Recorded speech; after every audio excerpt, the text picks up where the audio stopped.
Hey, everybody, and welcome back to another episode of Indie Game Movement, the podcast that talks about the marketing and business of indie games. I'm Andrew Pappas, one of your hosts today. I'm here with Mustafa Price, and this is episode 115, where we have a great guest in which we're going to talk about how to market an alternative game. Now, the guest we have today has an incredibly diverse catalog of games, and they do a really good job of marketing them while avoiding giving too much away, and in doing so, show how it has become a pretty interesting art form. So we're going to dive in further with how this works for them, what type of promotional materials they reveal prior to and after launch, and discuss their process further. So that's what we're going to be talking about right here today on Indie Game Movement.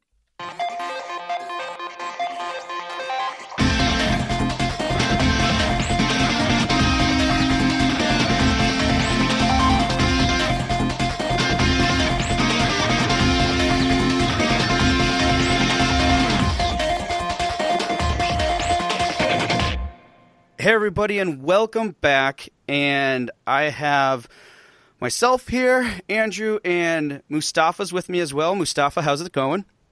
Oh, it's going lovely. It's a great Sunday morning. Yes, it is. So, in light of that, we're have another great guest with us. And Mustafa, I know this is someone that you've been very appreciative of. Not just them, but their work and their team's work and everything. So I'm just going to let you do the honors and introduce them to this episode. Yeah, absolutely. So today with us we have Audrey from the Game Bakers, a game studio based in France, pretty well known for Fury. Any of you who were PS Plus subscribers a couple of years ago, you might have gotten it for free recently. Came out on the Switch as well. Anything else you want me to add, Audrey? Yeah, no, it's available on all platforms at the moment. Yeah, even Xbox One and Steam and PC. Yeah. Excellent. All right. So yeah, I mean, today we're going to be going over some discussion around marketing for alternative games with unique aesthetics or styles. But before we get into that, of course, as we do, we'll be kicking it off with the Q-Box round.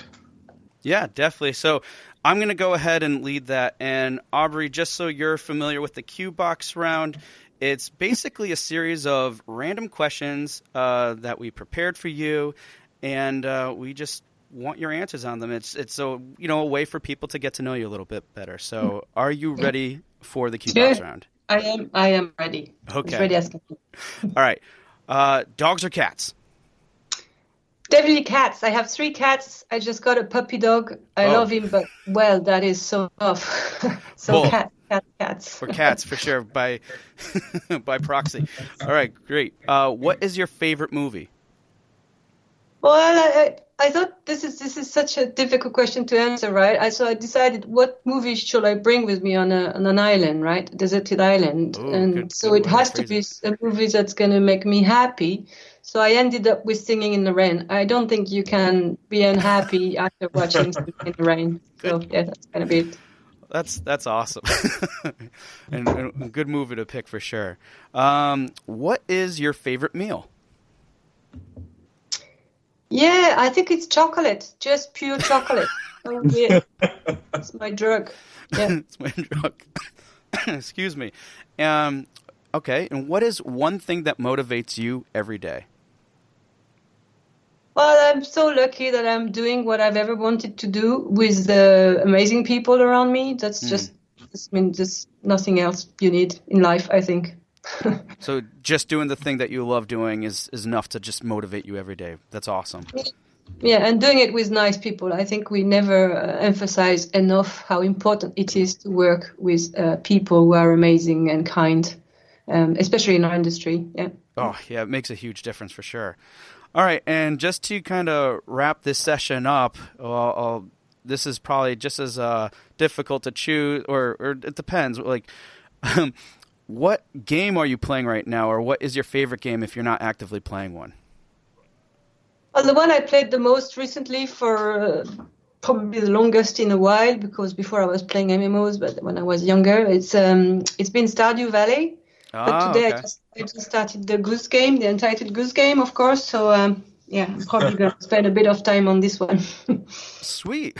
Well, thank you so much for answering those questions and everything. And yeah, I feel like I hate to admit this, but I've never seen Singing in the Rain. So yeah. So lucky. You're so lucky. Oh my God. Amazing. Well, So- now he's got new weekend plans. So. Yes, with what's left of my weekend, I'll see if I could fit that in. All right, cool. Well, yes, again, thank you for sharing that with us. And without further ado, we're going to get right into the discussion here on how to market an alternative game. And with that, I mean, we're going to want to kick this off a particular way. And well, Mustafa, what do you have planned for us, and how we're going to kick this whole question off, this whole topic off?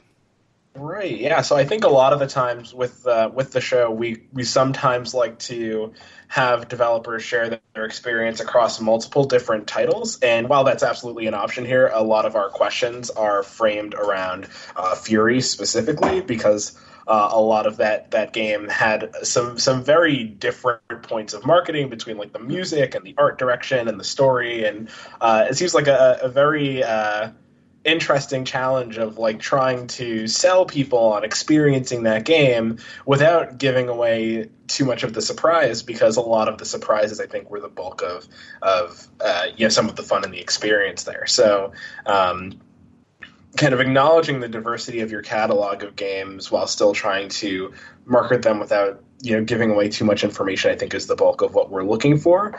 So I guess to start, the question would be, like, what was the process of kind of marketing this idea or pitching it back when you were starting to develop some of those collaborative relationships with the different artists and musicians, and yourself doing writing as that kind of all came together? Yeah, well, with Fury, we've been lucky that we always had a very clear pitch. It was the game with only boss fights. So wherever we'd go, we could explain it, and immediately people would imagine something. And so we were very lucky to have a very simple pitch like that, that already made people raise eyebrows, right? They were wondering, you can't make a game like that. It's just, yeah. But anyway, so they were curious and intrigued. So that was our strength. And based on that pitch, it was also a great way for us to design all the game, and even to think about the scope of the game and the production of the game, and even to decide on the marketing aspects, because we had such a unique pitch, and we wanted to keep all of the edges of it, all of the asperities of it, to never make it like sound like it was going to be like any other game. So we just had to reinforce constantly that pitch. And just every time we added something in the game or thought about a collaboration, we were like, how is it going to serve that idea that is just about boss fights? So that's how we started. And we were very lucky to have a very clear pitch. I think it's very helpful when you start into a game. Right. Okay. So yeah, really kind of focusing on the fact that it is this sort of ongoing boss gauntlet really kind of breaks it down to a simple pitch, which, yeah, I can definitely see what you're saying about kind of the benefit of having that early on. So when you kind of started it up, like, what did the team look like? And then when did you kind of decide, or how did you decide, what other collaborators you wanted to bring in on the project? So we usually start with Emric Toa, who is the co-founder of the studio with me and the creative director on Fury. We usually start by pitching each other the idea and saying, okay, what do we really want to see in that game and what's important? And then with Fury, it was very easy because we had a very clear vision of the game. So we were like, okay, we want those unforgettable boss fights. So we need the best character designer in the world. So we made actually a short list of them, and we contacted them. And then we contacted Takashi Okazaki for that, and he said yes. So, and it was the same for music. We were like, okay, the music, he did more boxing than me, but we both did sports or competitive sports, or even, how do you say that, when you do matches against people, anyway, competitive sports, I guess. So we both did that, and we both listened to music before going to those competitive sports, and we both listened to this kind of electro music that gave us really so much energy before going into fights. And so we decided, okay, this is going to be an electro soundtrack, that's for sure. And this is how we decided. The same, we went through Spotify. We said, oh, those guys are awesome. We got to get them. We had a list. And then we contacted them in the same way. And it was the same basically for everything. The music, the art style. And then also for the rest of the team, we already had a core team at Game Bakers. We already made games that were kind of action-oriented. Our last game was actually a beat them up on mobile before that. So we already had a great animator, and we were in need of a great technical artist. And also we looked around us and we found one, and we contacted him and we pitched him, and then he said yes. So we were lucky that everybody we wanted said yes. Right. Yeah. So it sounds like it was a very well researched process pretty early on. So kind of looking into what you wanted, what was going to capture the feeling that kind of came to mind when you gave your pitch, and then kind of starting to curate, the necessary talents. The thing I would add is we had to have the beginning. So first we pitched Takashi Okazaki because we knew it was all going to relate around the bosses and the hero design. And we knew that with his design, we were going to be able to convince anyone. And then we pitched one of the musicians. It was Carpenter Brut, which I really loved the energy of his sounds. And then he made the first music for our first trailer, which was actually a fake gameplay footage in Unity, but mostly animated with Maya, not really running with all the programming going on, just mostly fake animations and rendering in Unity and his music. And this is based on that then we pitched everyone else. And this is how we signed our agreement with Sony, based on that video.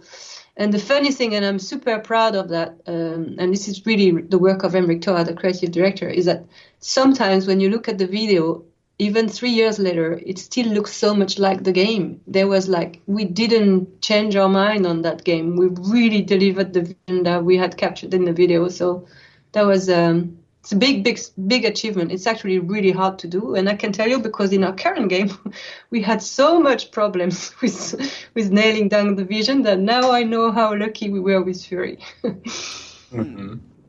I got to say, that's really interesting because there's a lot of indie devs I've spoke with and worked with. And sometimes I know the challenge with a lot of people is, they're more focused on process and everything in general, like how do I scale? How do I get the work done that I need? And they focus the need for different help and, their team members essentially based off of, what they need for the game. But in terms of how you approach with Fury, it was really of, okay, yes, we need these things. We need these things, right? But it was more so of a focus of want. And the want came from your specific and clear vision. And I think, if anything, I think that's great. And how you explain that process and how you kind of layered it. It's like, okay, I know I need this person. And you turn that want into a need effectively and saying like, hey, I know that I really want this person because once I get them on board to do what I ultimately want and what my vision is dictating, then it's going to make it easier. It's kind of like a cascading effect. So I just wanted to call that out real quick because I think it's really interesting how your whole entire approach was that, which ended up making Fury, what it is today and how it was able to stand out and be so unique, but also be so simple in the process. Because like I said, I think a lot of indie devs out there only look at the actual need that they have, but not necessarily the want in which is going to make them, stand out a lot more. So I'm glad that that's ultimately what your process is, because a lot of people don't think of it that way. Well, definitely. I mean, today, to stand out in that crowd of amazing indie games that come out every week, some of them for free, I mean, we really don't have a chance, right? And we're both coming from AAA development, Emric and I. We were AAA developers 10 years ago.